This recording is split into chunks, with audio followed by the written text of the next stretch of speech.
A balanced budget does not mean that you've done a good job in handling your finances. What it means is that the bad stuff that's costing a lot of money isn't in that budget, so it's bound to look good. Welcome to the Goddard Report. Comments made on the Goddard Report and TalkDigitalNetwork.com are an expression of opinion only. Here is Jim Goddard. My guest is Rafe Mair, former BC Cabinet Minister and Canada's longest-running #1 radio talk show host. Rafe, welcome back to the program. Nice to be with you, Jim. What was your impression of the BC budget? Bribing people with their own money again? Well, first of all, I think it's interesting looking at a Liberal BC budget. It reminds me sort of a experienced film reviewer being asked to review Peter Sellers in one of his funny movies. What's the one I'm thinking of? The Pink Panther movie. Yes. You try to make sense out of it, and there is no sense in it. There's lots of interesting things, but there's no sense. It's the usual stuff. To start with, I think my big bugbear with the whole thing is this business of a balanced budget. We just, as voters, we just got to make sure we don't fall for that crap. As I've said a million times, and so have a lot of people much more skilled at this than I am. If you want to balance your home budget, pretty easy. Form yourself a company, put the house in the company, and pay the mortgage out of the company. Now all of a sudden your home budget is balanced. You don't have that anymore. Well, this is the same with British Columbia. To begin with, we don't have BC Hydro in there. If BC Hydro were in that budget, I'll tell you, it would be one hell of a long way from balanced. And they know that, and it's just a game. They're talking about these 15 straight or wherever it is. They're all phony baloney and make no sense whatsoever. The other thing which really struck me, we have all this cash suddenly appearing on the scene, and they're saying sort of, well, goody-goody on us, look what we did. Jim, you don't have to be a genius to figure out where that cash came from. It came from not paying things that they should have paid, particularly in the social services, over the last couple of years, particularly the last year. Mental health, children, that sort of thing. Because they have deprived those ministries of the money they need, they got some money, and now they can turn around and say, oh, look how good we are. And, it's a sad way of presenting things. Mind you, all governments do that kind of stuff, I suppose. The other thing which really amazes me, and this is true confessions time for me, I guess, but I guess nearly 40 years ago, 37 years ago, I was health minister. And the big bugaboo then was MSP payments. When are you going to get rid of them? And I was embarrassed because I couldn't talk the Minister of Finance into doing it. And at that time, I think we were only 2 or 3 of us still had them. Now it's 38 years later, I think now. We still got them, and now they're boasting about cutting them in half next year. And the whole thing is it's a typical budget for an election. And if you give it a day or two to settle down, and you start to take a look at it, you realize that it's just that, and it's mostly BS. But I do want to impress upon people this balanced budget. A balanced budget does not mean that you've done a good job in handling your finances. What it means is that the bad stuff that's costing a lot of money isn't in that budget, so it's bound to look good. Well, even the finance minister admitted he's worried about BC's long-term debt. Well, the long-term debt and the debt of BC Hydro are two huge open sores on the Liberals' government for the last 15 years. In Christy Clark's time alone, and this is in constant dollars, $216, and then in her time alone, the debt's doubled. It's just in her time. The whole thing is preposterous, and now even the minister, De Jong, is starting to mouth some worries about BC Hydro. Well, he bloody well should. People have got to understand that if you want to really get really get the good stuff on that, Insights is the blog. Sights, S-I-G-H-T-S. And that's Norm Farrell. Norm has been following this thing right from the very beginning. So have I, except I'm not nearly as bright as he is, and I don't understand the stuff that he understands. But it has just been appalling. And just let me say this to people. Back in 2006, 7, around there, a number of us listened to what Norm had to say, asked a couple of other people to do what they were doing. Eric Anderson, for one, well-known economist in the field of government enterprise. And they told us, look, if BC Hydro continues with that so-called run-of-river, where they pay all those IPPs to make the electricity they used to make it. If they continue with that deal, where Hydro has to pay about 3 times the value of the electricity to get it from private sources, and has to take it whether it needs it or not. If they continue that, Hydro will go broke. And about 5 or 6 people warned about this day after day. We got boring about it. We win 2 elections, went around and told people this is what's happening. And, Jim, we couldn't get anybody to listen because people would say, oh, look, no government would do that. You got to be kidding us. That must be bullshit. Well, it was right, absolutely right, and BC Hydro is on the ropes. Now, what is this business-oriented government going to do about Hydro on the ropes?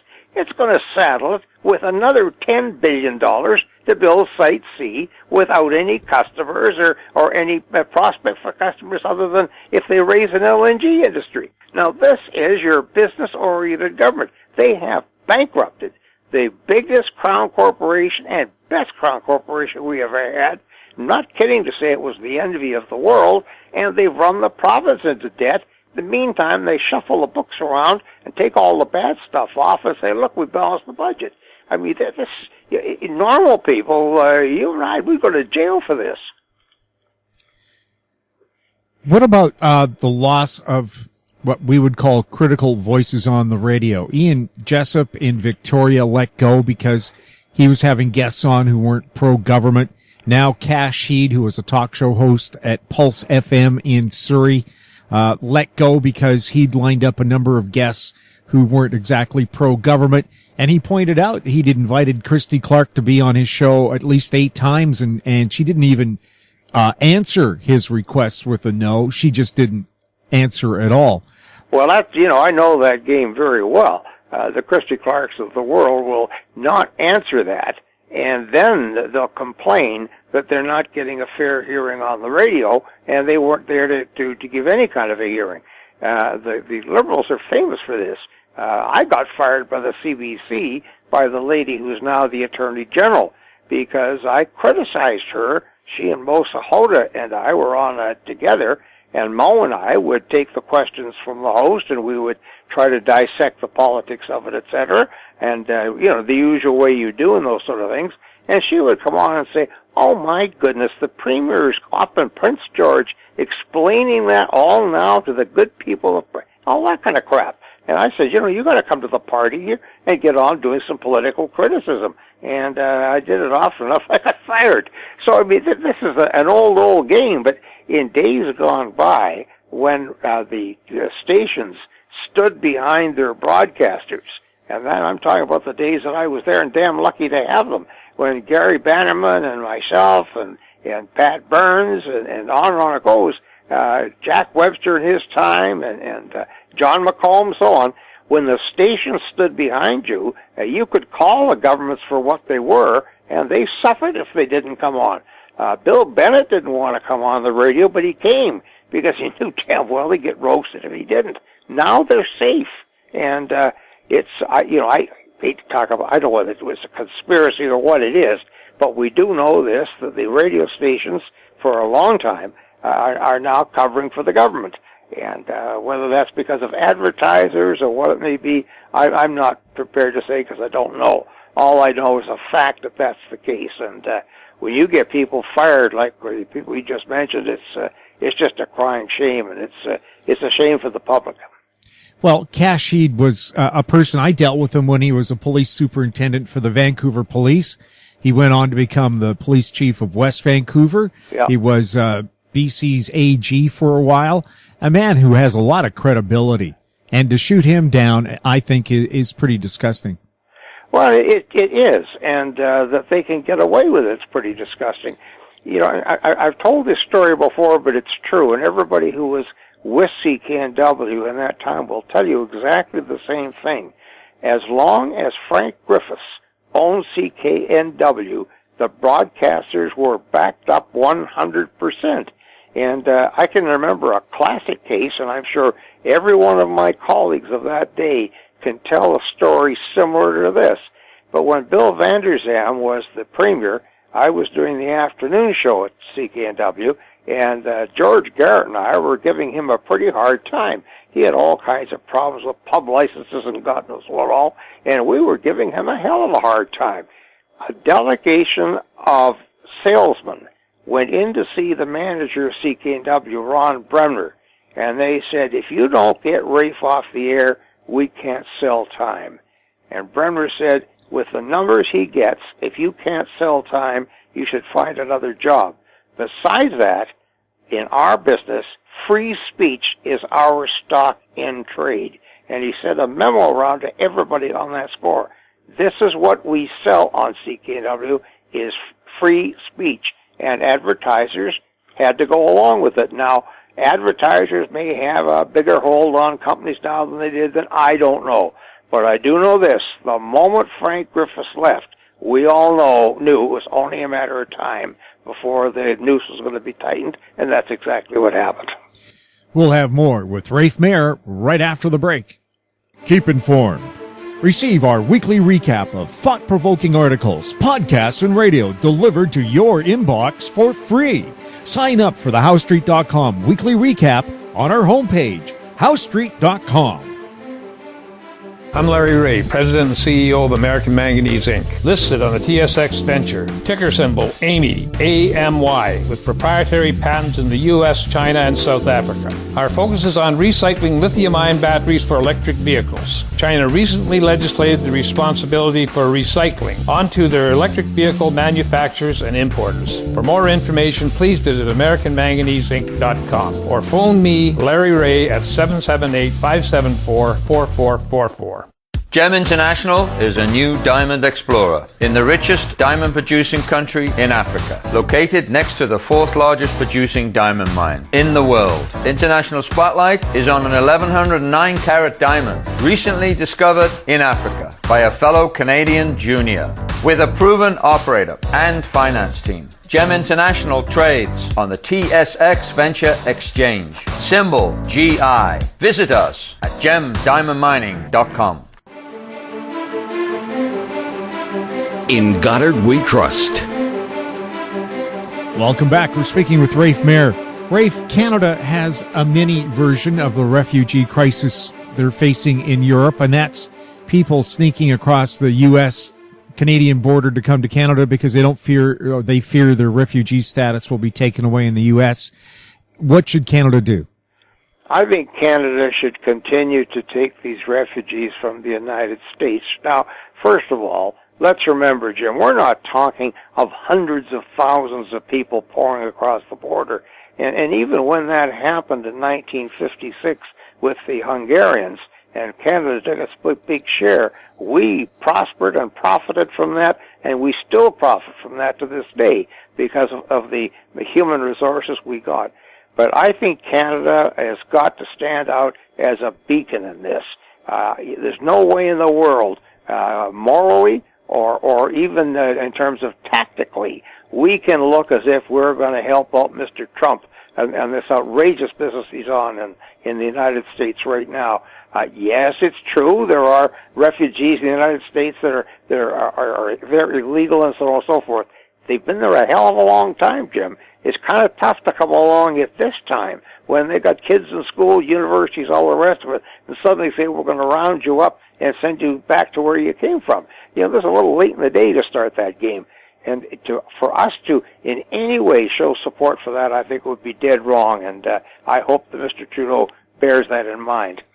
Well, I haven't seen any statistical evidence whatsoever that refugees are a criminal problem in either Canada or the U.S. They're pretty damn glad to be away from wherever they came from, where they faced famine and war. Well, I want people to think back to the Vietnamese. And you remember that there was a great fuss about illegal immigrants coming in from the Far East instead of Vietnam and other places. Just imagine this. You're living in Vietnam in a family, and you all get into a leaky boat with half again as many people as it should hold. You sail out into the South China Sea, and you hope that somehow you're going to get to Hong Kong, because that's the first safe place that you can find, a hell of a long way away, and you finally make it to Hong Kong, although most of the people that tried it didn't. You get there, and you get to Canada. Now, what kind of people do you think they are? I'd say they're pretty damn good people. That's a lot of courage, a lot of jam. And it proved itself out in Canada. The Vietnamese have done extremely well here, and we've been very, very lucky to have them. So, and I think, I don't think I'm preaching to anybody. I think most people who are listening would say, yeah, that's right. There are times when refugee situations arise that we don't like, but by and large, the refugees coming to Canada have done extremely well, and more importantly, Canada's done very well. So I think that we have to look on the positive side of that. And, I saw an item today, and you probably saw it too, in the United States, where a group of Muslims had collected money to fix up that Jewish cemetery that was in the news the other day, all smashed to bits, and are 3 times oversubscribed in money to repair a Jewish cemetery. Now, nobody seems to want to think about that when one Muslim someplace does something that they shouldn't do, or, God forbid, a woman wears a veil. You put these things in balance, Jim, and we've come out very well with these things. One of the places I get a kick out of is Great Britain. Every once in a while they get all spooky about having Arabs in their country or Muslims in their country, etc. When they're calm and collected, as they usually are, they can't wait to get out to get Indian food and Persian food and every other sort of thing, and everybody's palsy-walsy. And there's this little thing inside people where we get scared. We think, my God, we got to do something, and who should we do it with? Well, I guess that's the first place to go, is a refugee or an immigrant or something like that. I think Canada has been damn good over the years on that. There are, little blips here and there, but by and large, I think we have, and I think we've been rewarded for that very handsomely. What do you think of Trump's first month in office? Oh, it's unbelievable. What's unbelievable is I just read this morning, I think he's got a 43% support.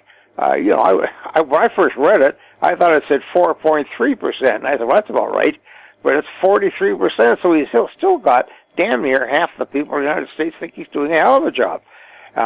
It's a sad thing to contemplate, Jim, because unless there's a complete brain transplant, a turnaround, this is going to go on and on and on and get worse and worse and worse. And it's going to put strains on everybody, but it's going to put strains on us as neighbors of the United States, and to stand up for our own selves and also stand up for our obligations. And I was delighted to see the foreign minister saying that she was going to stand behind Mexico on the NAFTA thing, not going to, sandbag them by making a separate deal. And I think it's very important that Canada do that. I don't think we've gone out of our way to provoke the elephant, but I think on the other hand, we have to show considerable courage and stand our ground and be a country. But I think we're in for an awful lot of problems ahead, Jim, and this, I think, is the very difficult part for all of us, particularly people that are asked upon to express their opinions. Who the hell can tell? This is a one-off. I've never seen anything like this in a very long life. You've never seen anything like this, nor has anybody else. I mean, this is absolutely outlandish what's happening. And we just have to take it as it comes and try to make the best of it, I suppose. But I have no idea what this guy's going to do next. Well, he says he doesn't do booze or drugs, but I wish he would. Yeah, at least there'd be an excuse. The only time I can think of somebody kind of like that, Ralph Klein would get drunk and kind of shout at homeless people, but that was harmless. Well, he's in Alberta. That's hardly Washington, D.C. Yeah. And that's the scary part. And, I don't know whether the rumor was true or not, but the rumor went around the other day, 2 or 3 days ago, that he was running out the National Guard. He's going to get them to go out after illegal refugees. And, if he's thinking along those lines, it really is scary indeed. I can remember the president getting out the National Guard only on a couple of occasions. I mean, for domestic matters. One was back in the Little Rock crisis with segregation way back in the 50s, and the other one was with James Meredith and was it Kennedy or Johnson? Called out the National Guard so he could get into the University of Mississippi. But that's not something you do off the top of your head and say, oh, there's an idea. Why don't we get out the National Guard? They'll round these guys up. Those kind of things scare the hell out of me. Well, let me get back to something we talked about the last week, I think. And this, I think, tells it all on why we should all be pretty scared. There are deals and understandings and contracts and treaties and so on all around the world, Jim, that don't make any sense when you look at them now, but they've been in place for a long, long time. People have relied upon them, and they don't make waves, so everything's okay. China and Taiwan being the best example. You can't make any sense out of that. How can you have both the United States and China agreeing on a two-China policy when the United States says, yeah, we agree on it, but if you put 1 foot near Taiwan, we'll knock it off? I mean, it doesn't make any sense at all. It's illogical, but it works. We don't have bombs going off all over the place. Now, in comes this halfwit. It's down in Washington now, and he's right in the middle of that, and he's got it so it looks like it might break apart. If that deal breaks apart, Jim, that is a very, very serious matter. That's not fun and games. Trump would say, well, yeah, but it doesn't make any sense. Of course it doesn't make any sense. Lots of things don't make any sense in those situations. But nevertheless, it's stayed. We went along for a long, long time without a treaty settling the war with Japan. And nobody threw bombs or anything like that. It was illogical. We should have. But because everybody didn't want to have a war or anything like that, it rolled along until it was finally done. And that's the nature of international relations. And you can't have a man like Trump come in, not only without any understanding whatsoever, but deciding that even with that, he's going to make his own rules up as he goes along. And that's where it gets really scary. Now, you put that on the domestic scene where, again, there are understandings that they're all in our society. We don't do this, we do that. You can't justify it on a basis of logic, but you can justify it on the basis of, well, look, we're neighbors, we've lived like that for a long time, so don't make waves. And when you got a guy comes in like this and just decides he's going to do his own way and everything, particularly when he doesn't know anything about it, it's very, very scary and very dangerous. Well, apparently some people who were being considered for the U.S. Supreme Court declined even being considered because of Trump's comments about judges. Well, that's where you're going to get it. And we have got, I think, a reasonable Chief Justice. I was a little concerned at first, but I think considering that he's a Republican, he's probably, as reasonable as you can get. But he's just one judge, not Chief Justice, just Justice. He's just one out of a whole bunch of judges, and no judge, no, you'll never find all judges being right any more than all doctors or all broadcasters or anybody else are. But by and large, the judiciary does a hell of a good job right around the world, and it's a tough job to do. They have to make decisions that somebody isn't going to like very much. You're not going to have everybody happy. To do that, you have to have people of the highest integrity.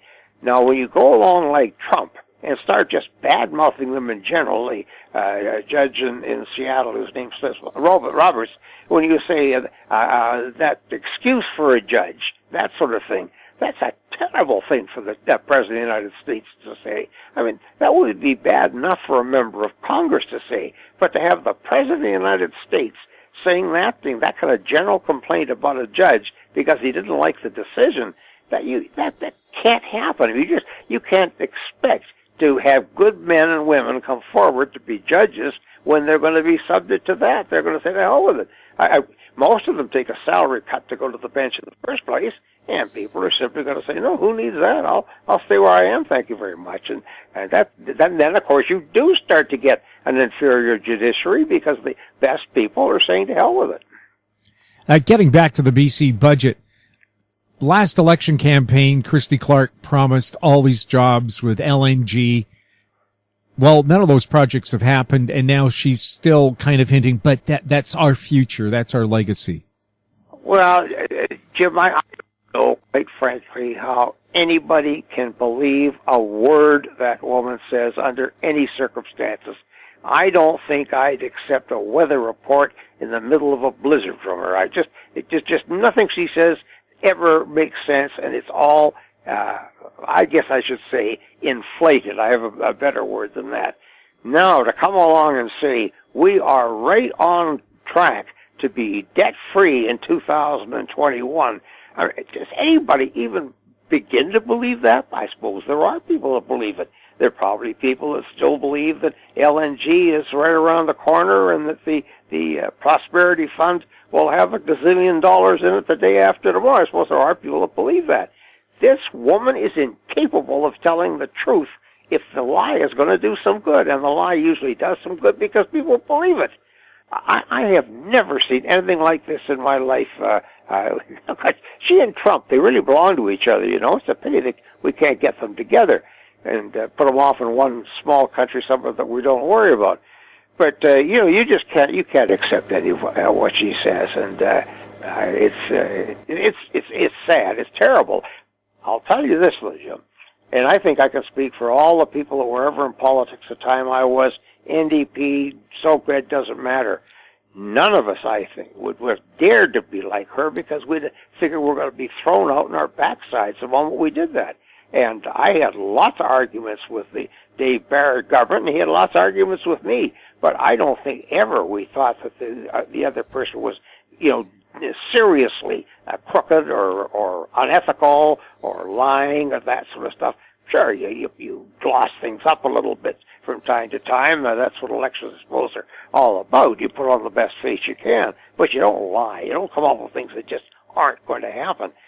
It's worse, though, Jim, because even when this woman sees it's not going to happen, as with LNG, even when all the reports are coming in from all over the world, there are no customers.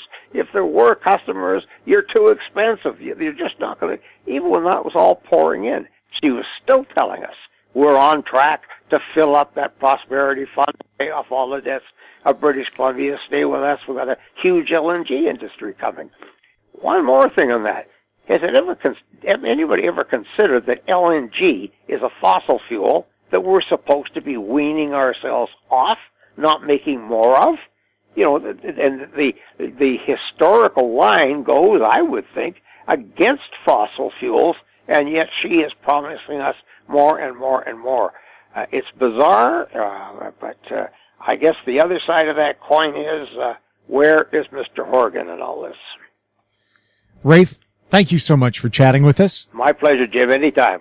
Bye-bye. Bye-bye. My guest has been Rafe Mair, former BC Cabinet Minister and Canada's longest-running @1 radio talk show host. You're listening to the Goddard Report on TalkDigitalNetwork.com. If you have any questions for us, you can email us at info@howstreet.com. I'm Jim Goddard. Thanks for listening. Comments made on the Goddard Report and TalkDigitalNetwork.com are an expression of opinion only. The Goddard Report is available online and mobile at TalkDigitalNetwork.com. The Goddard Report is a production of How Street Media Incorporated.